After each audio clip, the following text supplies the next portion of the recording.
We have a really amazing, distinguished visitor and guest to speak to us today. I want to start by introducing a team, and by that I really mean the team that made this possible. And frankly, Paige here is from the Northern California Innocence Project, one of the leaders of our team, together with her co-counsel Linda Starr. Let's welcome and thank her so much.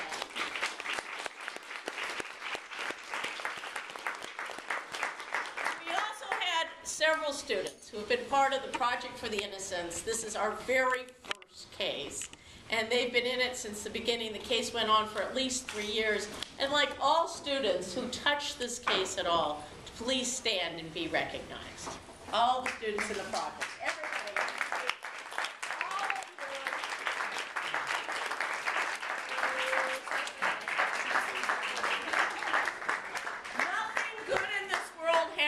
Without Deborah Crawford. So Deborah, stand on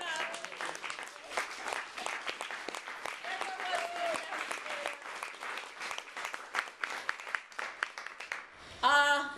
The fellow for our program who was in court day in and day out and had really the good luck to be hugging Obie when the judge announced his ruling is Adam Grant. Give Adam.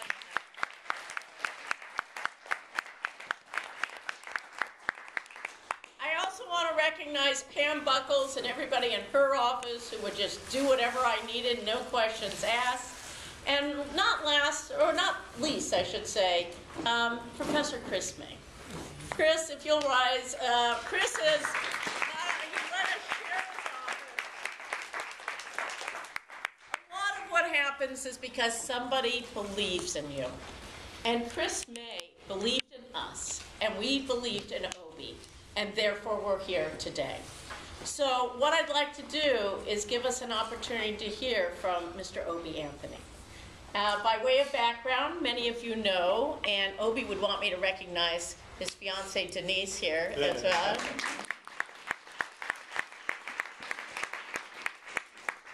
By way of background, Obie was convicted of a murder he did not commit. He was in California prison for 17 years. He was originally charged with a capital offense, which carries the death penalty, and his case droned on until there was an opportunity to challenge it on this habeas petition. We went to court.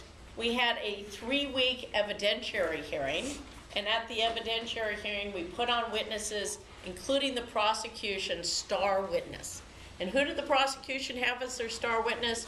A pimp of a whorehouse by the name of John Jones, who eventually admitted that he in fact had not seen the shooting, that he made identifications based upon suggestions by the police officers tapping on the photos, and that there was much evidence that was not disclosed to the defense lawyers at the time of trial. We had a judge who thankfully believes in justice, was willing to listen to Jones's testimony as well as those presented of several other witnesses, and then there was that fateful day where the judge issued his ruling. And the ruling, in fact, was that Obie Anthony did not receive a fair trial and that his petition for writ of habeas corpus should be granted. Obie is here now, dressed a little differently than he was on that day. And I want him to talk to you and answer all your questions, what it's like to go through the system. I want to start by asking the first question, because your answer the night you were released was, I think, surprising to some, and maybe that's where we start. Obie, are you mad? Are you bitter? What does it mean to you? Absolutely. I'm not at all. I'm not mad at all. And the reason why I'm not mad is because, again, looking across the floor, looking at you guys today, I know that it's help coming along within the system. And that a long time ago we realized, or that I realized, the fact that I knew that the system wasn't perfect, but it wasn't the system that I realized wasn't perfect, but the individual that was inside the system. That we had people they began to start allowing for winning to become the first thing on their mind before freedom, or not before freedom, but before truth and justice. And so it was at that point that when I realized that it was about then separating those things from how I communicated it to people. In other words, instead of saying the system is jacked up, start saying that the people that was working inside the system is jacked up. and not the system itself. And so it was about recognizing that first, and then once I was able to recognize that, then I knew, well, I always knew that I would get out. It was just about being able to feel it and then kind of like walk through those things within my thinking so that then I could realize it. And then at that point I went from believing that I was going to get out to knowing that I was going to get out. And then it was just about anticipating the time when it was going to happen. So then all you guys had to come and start doing you guys' work. And again, like from the very beginning, I should have said from the very beginning, all you guys deserve a round of applause, a standing ovation for the excellent work that you do, for the hope that you give to individuals that's trapped that was in my situation, and just for, and again, for the strength that you guys also impart to individuals. Because it's like this, when we get our letters back saying that we got help, it's like, man, it was like, it's like a heavy burden lifted off your back, and a sense of relief that comes over you. Though you still be anxious and a little anxiety still sits in about, you know, certain things, but you become, relief still sits in because you know that you have individuals that have your best interest at heart, that believes in you and not interested in what's the politics of the office, but interested in figuring out whether you're innocent or not. And then once they figure out whether you're innocent or not, moving forward from that point on. And so, like I say, for me anyway, and once I received my letter, it was like, time. So when it's going to happen.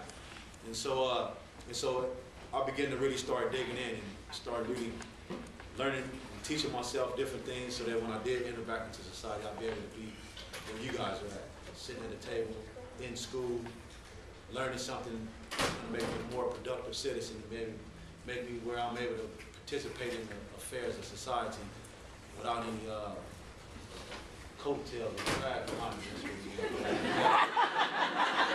That's good. It's Halloween, Obie. That's how you do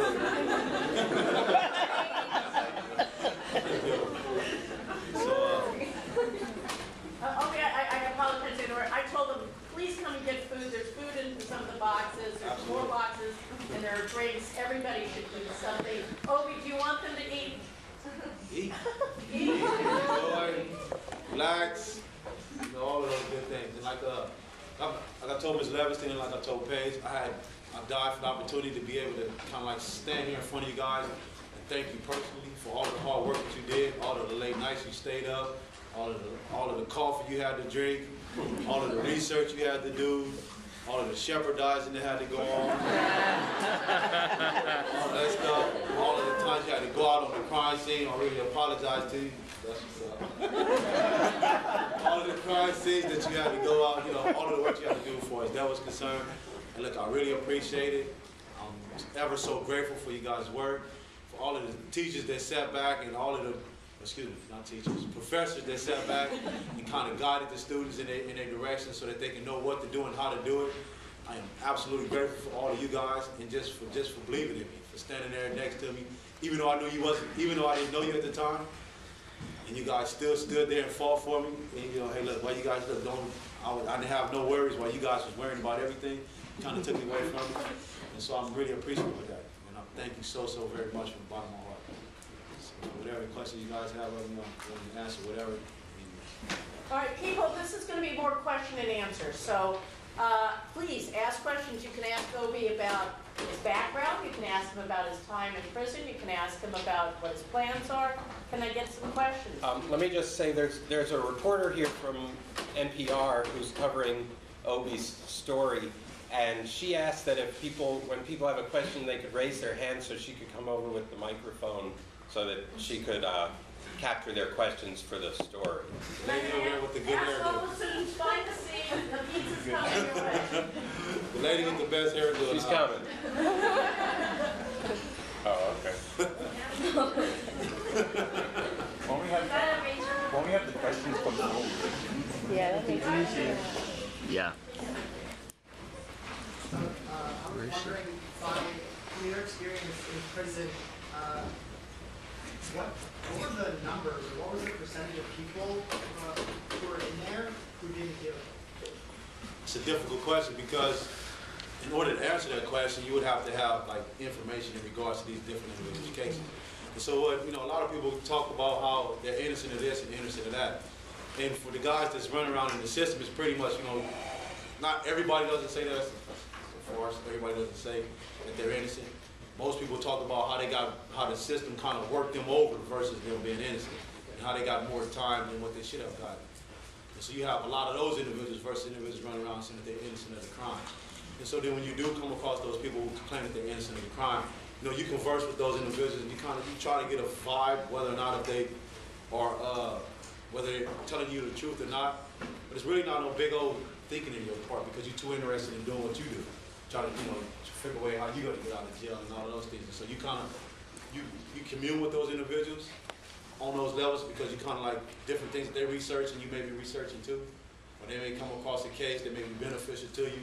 So you kind of like go from there. But as far as the percentage is concerned, it's hard to tell because you don't know exactly the situation for a particular case is concerned. So. Question. Over here, there's two ladies. Which one? The first one, the good hair,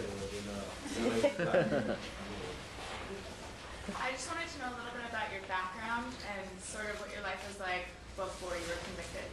I was a wild child. I was a disobedient kid. I wasn't no angel. I wasn't a bad guy either. I had a lot of rough patches in my life.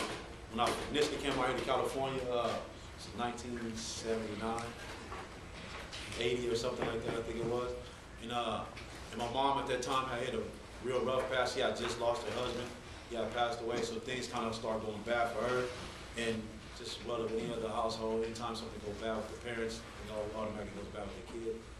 And so I had a situation I had to deal with as far as those things are concerned, and also growing up in the inner city. And so you kind of like try to feel your way around. But for the most part, I was trying to feel my way around in the inner city. I did get involved with the wrong individuals. And again, that was kind of like I tell myself, because I was just too weak as a kid to stand up and be strong and stand and say, no, I don't have to do none of those things, and kind of like do what you guys did. Stay focused on my objective and go to school and accomplish something for myself. And I fell into the wrong crowd. And in doing so, I found myself in situations that was not proper. And which landed me in the situation I was in then. So it was rough. It wasn't rough, but you kind of like you have to become a chameleon in some sense. You kind of have to adapt to your environment, adapt to whatever your situation is. And then I really didn't have the wherewithal to know how to do it then. And so I kind of just fell in, became more of a follower. And, but later I found out to be a good leader, you have to be a good follower. And so those things, even though it was a bad experience, it kind of gave me an opportunity to have something to reflect on so that I can know what the bad is so I can do the good. So now I know.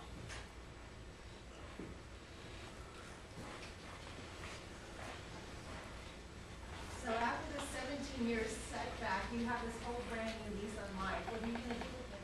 What are your plans? Go back to school, go to work. That's it, go to school, get me an education up under my belt. My main objective right now is to get me a business license up under my belt. I got to get some certificates in literary arts and psychology, so I can start getting into the investigative field. Learned that you got to do a lot of writing. So I got to make sure I got to go back to school to get my writing up to par, so that I can do a good job, just like Deborah, do what she do, and just go to work. Go to work, go to school, try to be productive and be prosperous, get married as soon as possible.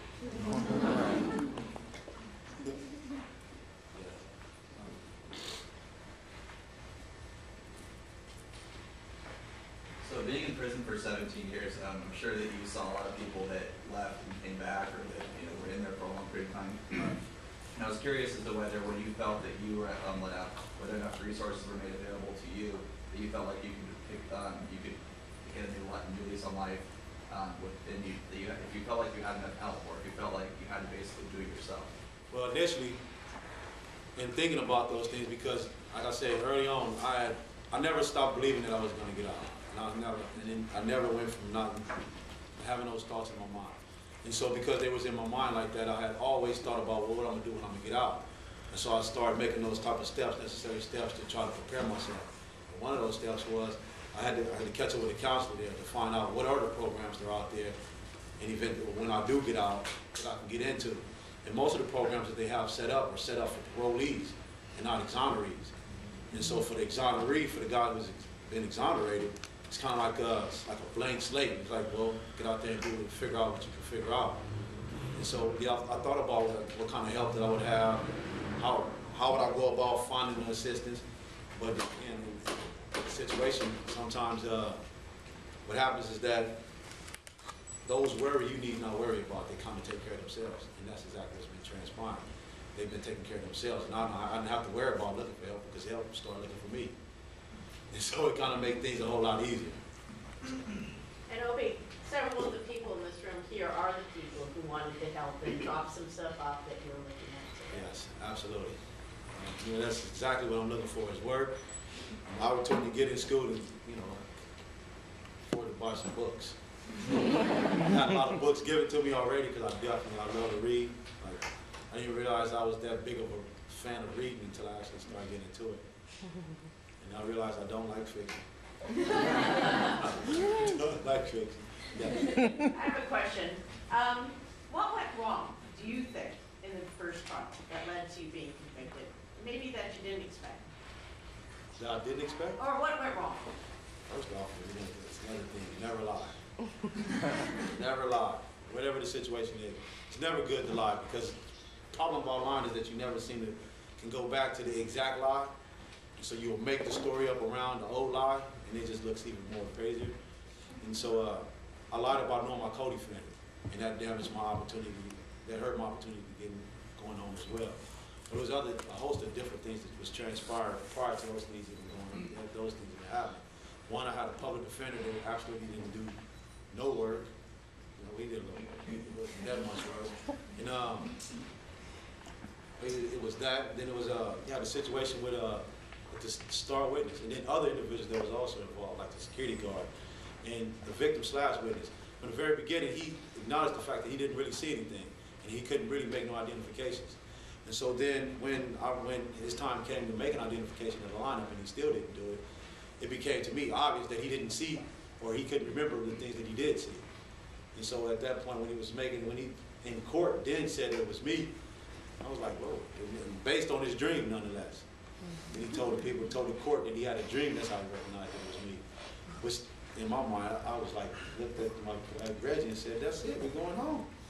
And so, but for the things that went wrong was that I had a public defender really just didn't do none of the work that he should have done. And then the prosecutor really didn't make the job any easier for him because it was things that they failed to even turn over to my public defender. Now they wouldn't use it, considering the fact that he had information that he didn't use already, but not to say that he would have used it, but still the prosecutor still helped his opportunity to do a proper job by not turning over some of the evidence that was pertinent to prove that I was innocent, or to show that the identification that was made that was erroneous.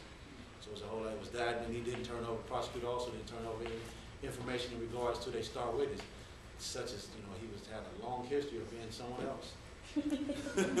So, you know, right today we still don't know who he is. The John Jones Tim has 6 social security numbers, many names. Many names. So we don't know But exactly. the prosecutor forgot to turn that over. So all of that information was held by, some of the information was, some of the stuff that wasn't turned over by the detectives that was involved in the case. Certain statements that was made, they failed to turn over. Certain things that was said, they failed to report, they failed to write down. And so it was a host of different things to kind of set the wheels in motion for me to go and sit in the penitentiary as long as I did. Hello.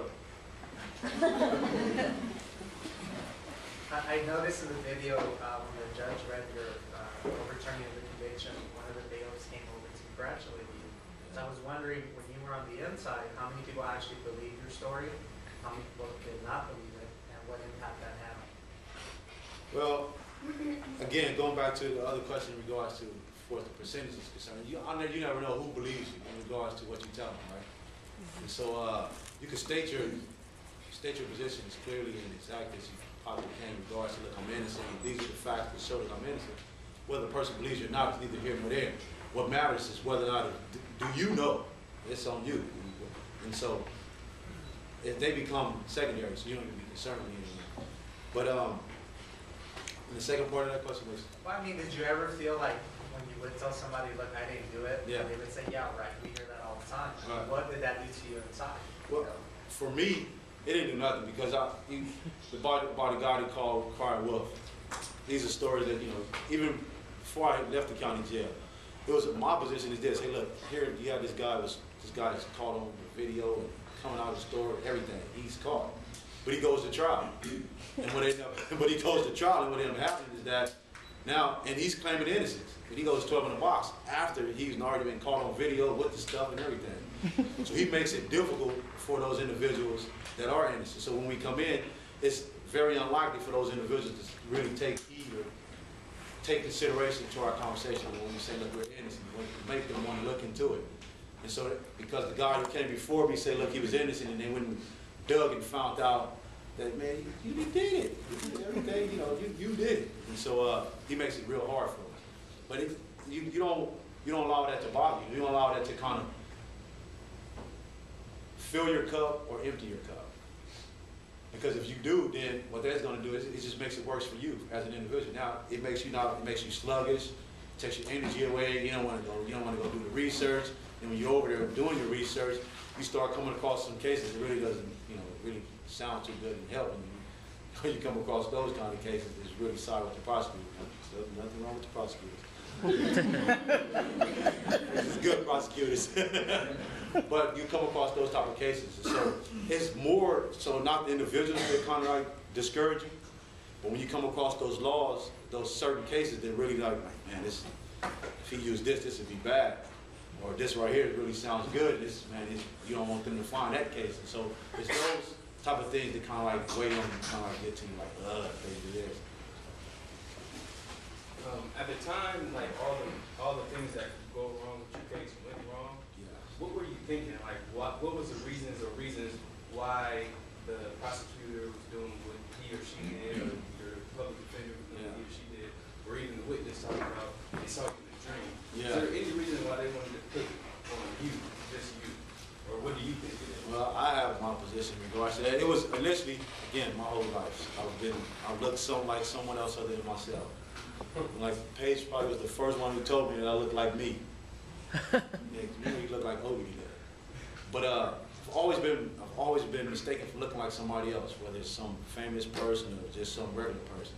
I always look like somebody else. And so in 1990, I had the same type of situation transpire, where I went to jail for a crime I didn't commit. And the only reason why then, and it was a similar case, it was a murder robbery. And the only reason why I was exonerated from that case is because the judge knew that it wasn't me, based on the description that was given and based on my in and out of juvenile hall. And so had I went into it in front of a different judge, I would have already been sitting in youth authority, and I wouldn't have been involved in this situation right here because I would have already been in jail. But I say it's like I don't know, it's crazy because when you're in this situation, you say, look, man, like it's obvious. You point to the things that are obvious, but what I've come to find out, the defense always thinks everything's obvious. He's never objective about his own case. So, he's never stuff. He always thinks everything's been good and it sounds right.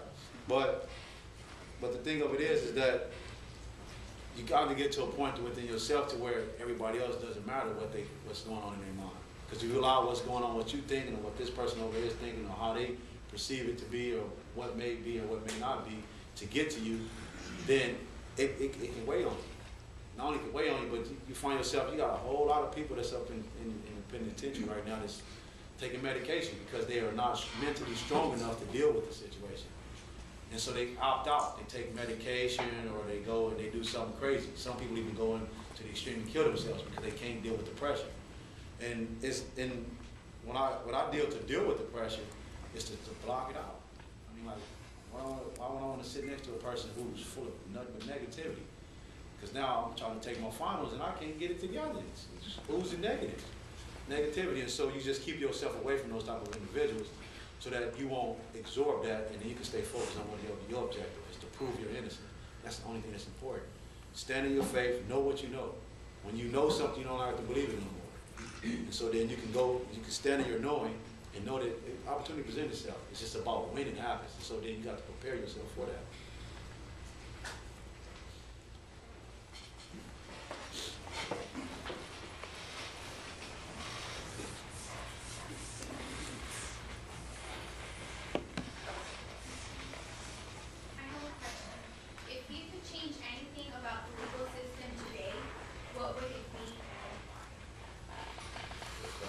Change anything about the legal system today. Someone said the legal system is good. I think if I was to change anything, it would be the politics in the office. Remove the politics out of the office, whether it be the public defender's office or the prosecutor's office. If you remove the politics away from the office, it takes attention out of the office. And then when there's no longer any tension in the office, then that means that the workers could then work at a pace to where it can become comfortable and exciting to come to work. And they will want to seek out the truth in the case. Now, because of the politics in the office, everybody is rushing through everything. And when you rush through stuff, you always miss stuff. And so, if I can fix anything as far as the system is concerned, it's to set a situation up to where politics in the office would not be tolerated, and the first time it pop up, whoever it was, to get fired or sent somewhere else.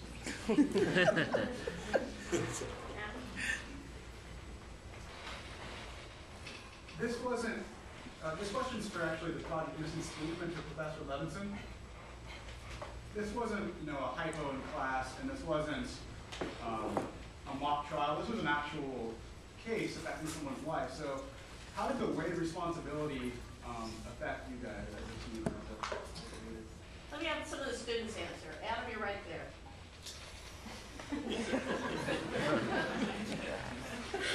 We didn't care that much.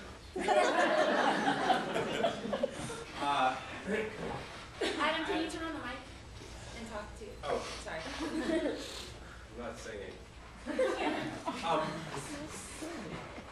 Well, I started working on this case 3 years ago, I think. There had already been one class of students that had worked on it. And I guess, first of all, a lot of us had worked in clinics or placements before, like at the public defender's office, so we were familiar with doing real work.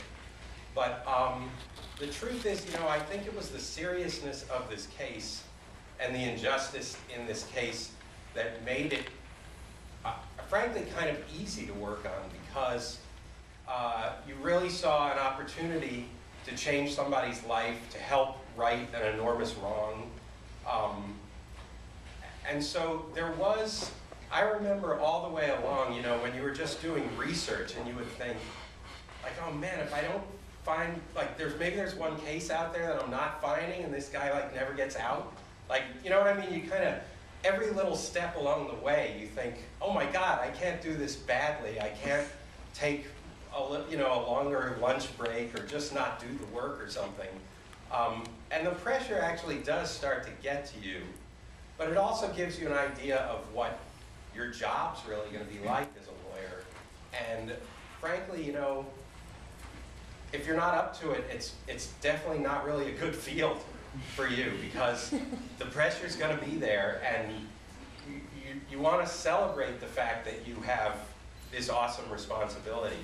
Because not only do you have this responsibility to help another person, but you have this responsibility to improve something profound in our society that most people only get a chance to sit around and whine about. And so you actually have this amazing privilege to be able to go out and change something. And the responsibility of it is terrible, but the privilege of it is kind of thrilling. I just want to add to that a little bit, which is, I love you, Obie. Well, she doesn't need me. A couple of things. You should know how we got started in this. We got started in this because students, you guys, came to me and said, Professor Levinson, we want to do something that matters. And that meant a lot to me. Now, I'm a former prosecutor. And if anyone told me I'd be leading up a project for the innocent, I wouldn't have believed it. But I reached out to these incredible people who do dedicate their lives, Paige and Linda, and was lucky enough to get put on this case. And it was such an amazing learning experience for me as well. when you're in the system, working as a prosecutor, being zealous and hopefully being ethical yourself, you do not imagine that some of the things that can happen that do. And then when you find out that there has been the shenanigans, you're just mad. You know, and you are now a prosecutor, but a prosecutor against the injustice. So I felt like this experience for me, the fact that it mattered, made all the difference in life. And it led to the motto. Now I'm disrobing. Hard to see on the radio. What it says on my back. Anybody want to say it? Read that. Who needs my help today? Who needs my help today? Because if there's anything I can teach law students, you are here because you're going to get the power to help people. And this clinic is a really poignant way of having a real human being, a real, I think the legal term, mensch of a guy that you can reach out and help. So those are my thoughts. Other questions? Yes. What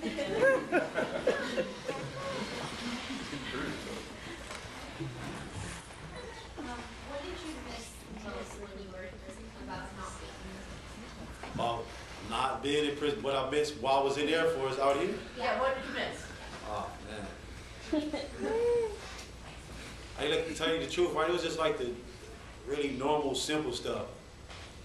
Because in there you get your TV, you get radio, you get all of those things, right, sent to you, family members and friends, right? And so it's like the simple stuff. And I don't care what prison you go to, there's never no tree. So it's not like you're gonna have any tree. So you kind of like, you just miss stuff like that. You miss small, little bitty insignificant things that really didn't amount to nothing when you had the pleasure and enjoying it the whole time. But then the moment you are removed from it, you're like, man, only if I, fresh green grass, or even birds for that matter, regular birds outside of seagulls and just regular birds. But it's those little things that kind of like you, those little things you begin to miss over the years because you don't see them. You're like far and few. It's not like you can go outside and throw bread out and then here comes some birds, come out with pigeons or something like that. Most of the time it's nothing but seagulls running around. So you miss the little stuff you miss on, And another thing that you miss is the opportunity to kind of like, for those individuals who are close to you and your family, all of those small things that you never had the opportunity like to really say, because people like for me, I lost a nephew. And one of my nephews became a victim of a crime on the streets. He ended up getting killed. And I missed all of that. I missed the opportunity for all my nieces watching them grow up. I got a couple of them that's in college. One go to Cincinnati, other one was going to Troy. And so I missed that whole opportunity watching them grow up and do good in school and be something, do better than what I was doing. And kind of to applaud them as they went along. So it's that type of stuff that you really miss. Since you've been out, has there been like something now that you've seen that's really shocked you? And I'm trying to think like something like technology. Oh yeah, Google Maps. Look, Google. I went to Google the other day. Google apparently they heard about the story and they heard about the fact. I love Google Maps.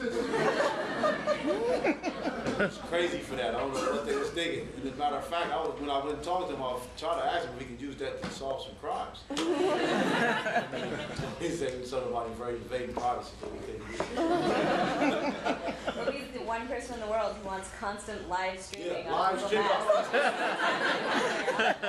My thinking is this, is because, and I also had to ask them, look, well, when are you guys updating these photos? It's taking too long. If we had faster updates, we could probably catch some things happening. But it's been that, though. It's been that.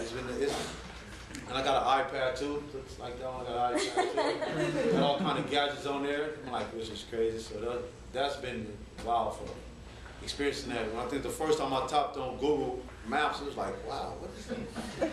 You actually like walk down somebody's street. Then I came up with the genius idea. Hey, look, I can do this in Paris and go to the tower, and we out there live.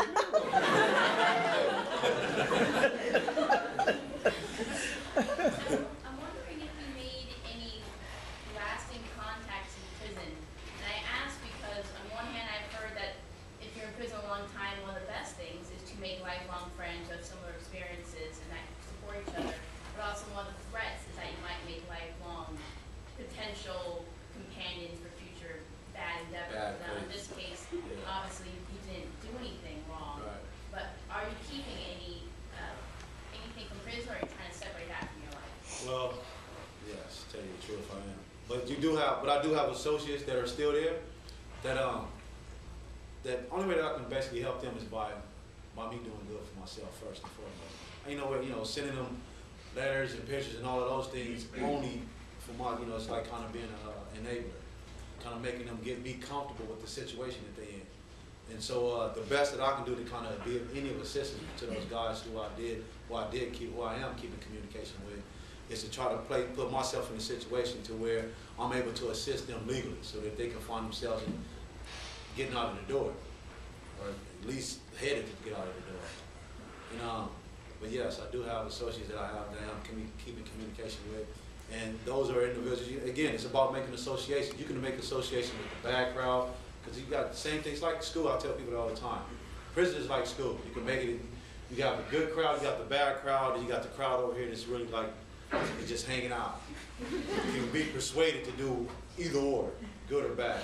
And so you kind of like you can choose the individuals who you socialize with, and then too, like if your objective is to get out of jail, that means you're going to be in the law library. That means that the individuals in the law library is going to be like-minded. They're doing the same thing that you're doing, which is doing a lot of researching and a lot of studying to get out. So it's about the company that you keep too.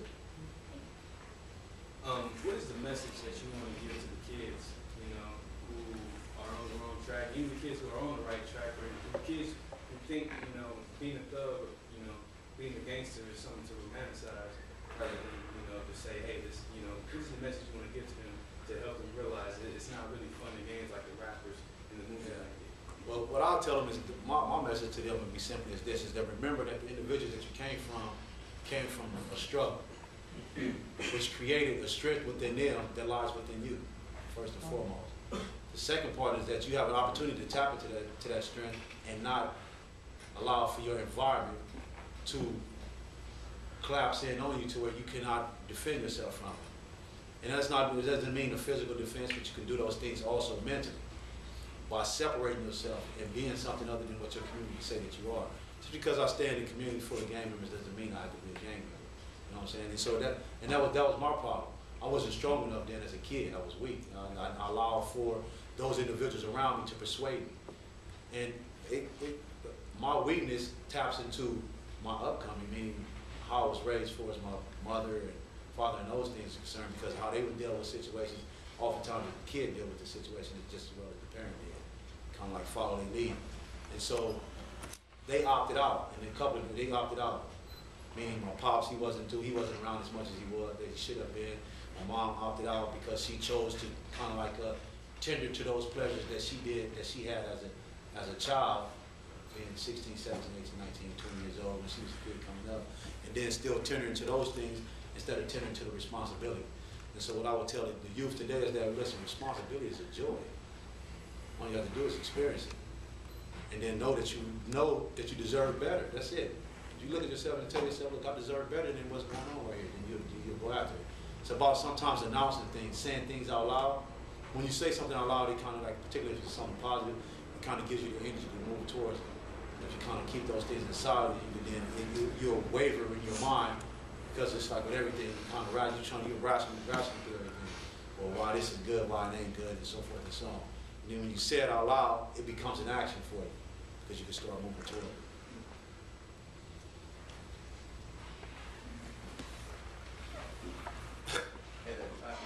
How long did the exoneration process take in your particular case?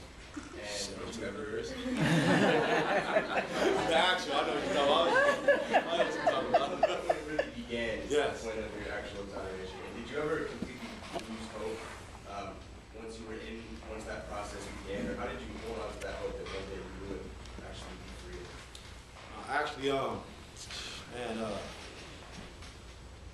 It's been about 3.5 years that the Innocent Project took a hold of the case, and the Project Innocent took over my case. So for the actual process, it was 3.5 years. Now, during the course of those 3.5 years, no, I never gave up. It was never no way. Matter of fact, the only thing kept happening was that these guys kept pouring hope inside me. In other words, giving me an opportunity. Look, sending me, like right after every draft that she did, she sent to me, just so they can keep me reading, keep me distracted off. Don't be worried about what's going on. Here, read this draft, go over it, edit it, look for any mistakes, all these things. I kept telling I don't know this stuff like you. Everything we ever filed, he got mistakes in, so don't let him. But no, not absolutely not. And that's what I was talking about earlier, is about going from believing something to knowing something. It's about like when you guys do work in here, or like when it comes, like I use math all the time for examples, which is this, is that you can have an equation on the board, or sideboard. Look, math is not a problem, it's only math equations. As long as you keep using problem as part of your vocabulary, it's going to continue to remain a problem. So you call it a situation or equation, it's working. Be able to work through it easy. It's just easier for the brain to process this. But man, I went from the beginning believing that the opportunity presented itself, because again, the reason why I think it took me so long from making the transition from believing to knowing, which took some years, but it's again because of the constant rejection that I ended up getting, even after filing red after red after red in the court. And so you never like stop believing, but you begin like, man, when and how and all this stuff begins to worry you. So then those things then will stress your belief because of the worry. But then once you make that transition, you're like, look, man, look, you have to stand on that belief to go from believing to knowing. And then once you know that it's going to happen, always going to happen, because usually like, man, it's impossible for me. I never once said that I'm going to do life without a prison. That just never came out of my mind. Matter of fact, I used to tell, it doesn't make any sense. How are you going to do life without it? And they gave me extra stuff too, life without plus something. It's impossible to do that. So I always said it's impossible to do this kind of time, so I knew that I was going to get out. And so I never doing it in hope. Like if you ever get to a position where in any type of situation, whether you're in school, doing tests, whatever, where you begin to start wavering in whether you, like, I hope I passed this test, man, I hope I did good in this exam, I hope this. If you begin to start allowing it to dwindle, when you go take that test, it's going to be difficult. It's going to be a problem for you because you've already defeated yourself in your mind. But then if you remove that and stand in hope that it's going to happen, well, yeah, I'm going to pass this test, and afterwards you go do this, and then I got a test to do it, I pass first. And so that's what I did. I just stood in it, and I didn't get out of it for no reason. We can have time for just a couple more questions because we actually have a court hearing today. I have two questions. First question, what was the first thing you did after you were freed? And second question, you mentioned Google reached out to you. What are some of the other organizations or companies that liked your story and wanted to get to know you and reached out to you?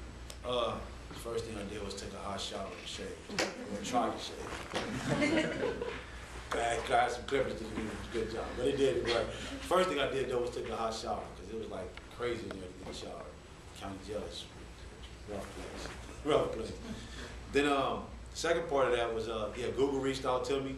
They gave me a tour initially. Started, matter of fact, they wanted me to come back to it as possibly I'll be able to speak as well. So that's good. And then you had a school called Head Royce in Oakland Hills, I think it is. They asked me to come up there and speak in front of the kids. It was an earthquake that day. Jolted everything. I said, look, we was in there, it was just shook. Boom. Everyone, no need to panic. We are on the fault line. We in San Francisco. These things happen.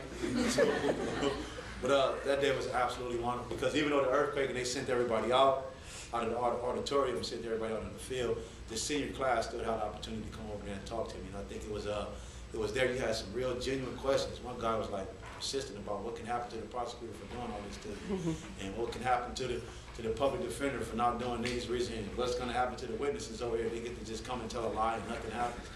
So he was like really concerned, for real, about it. Like, man, we really need you to get into the office somewhere.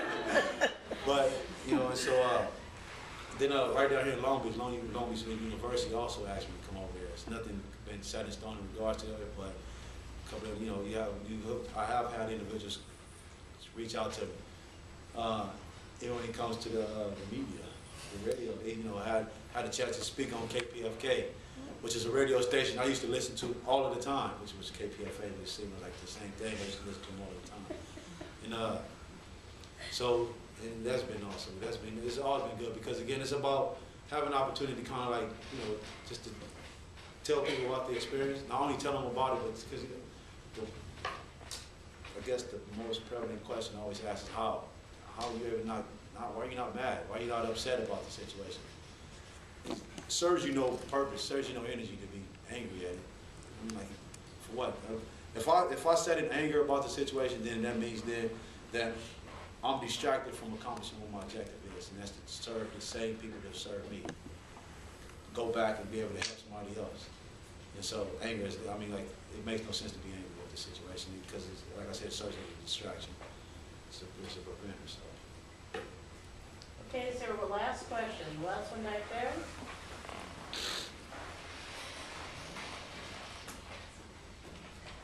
Obviously, your public defender failed you a long time ago. I was wondering if you ever had difficulty trusting the people that were helping you, the lawyers and the students, whether you ever felt that maybe disagreed with the way they were handling your case, or how you dealt with that? Not at all. When it came to the Northern Innocent Project, and particularly when it came to Paige and Linda and Kate, there's a couple other students that ended up coming down here. It was about their, I guess for me, I understood Pat, and even though I kind of like, even then I was on him about, hey, check this out, check that out, look at this, and look at that. How about these things here? Can we pull this up? Can we check this out and research that? It was his response that he gave to me at the time that kind of made me feel that he wasn't going to be up to too much of nothing. And that was the difference. When I told them about these same things, it was the response that I got from them. And not only was the response, but it was the results. They hear, well, look, this is what we came up with, this is what this person said, this is what this happened, this is how these things happened. All of which is, he never did any of that. And so I'll never, from the moment, I mean, when they got their letter back, tell them, look, don't worry, we know you already had the application in, don't worry about it, just send these things anyway. It was a relief. It was a relief because I knew that I had people that works for the system. In other words, they make the system work. They moving towards doing that to fix everything that was wrong. And again, like I tell her all the time, the moment a person see innocent on the paper, that was it. That did it for the Innocent Project. They got to be able. They got to be able. They got to be able to help. So no, the difference between the two is vast. So no, I never once thought they wouldn't really do a good job. And nor did I have any questions in regards to how they handled the case. Maybe during the hearing, there was a couple of questions that I thought that would be proper to be asked, and pages like this. And, for what? I'm going to say this. And one of the times, though, I came up with a question. She said, no. And Scott, which is the prosecutor, he asked the question. And I got the answer anyway. So she's like, hey, you got your answer anyway. And I told her, I told you it was a good question. Well, speaking of good questions and good answers and good guys, I want to thank Obie so much for joining us today.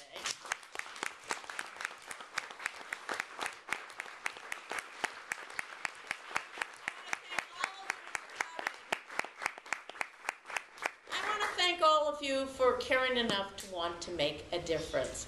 And as we all go on, and I'll speak about myself, and I have those challenges and the tough days, the image I'll have in mind is this incredibly wonderful and handsome guy who's here speaking with us today, Mr. Obie Anthony. Thank you.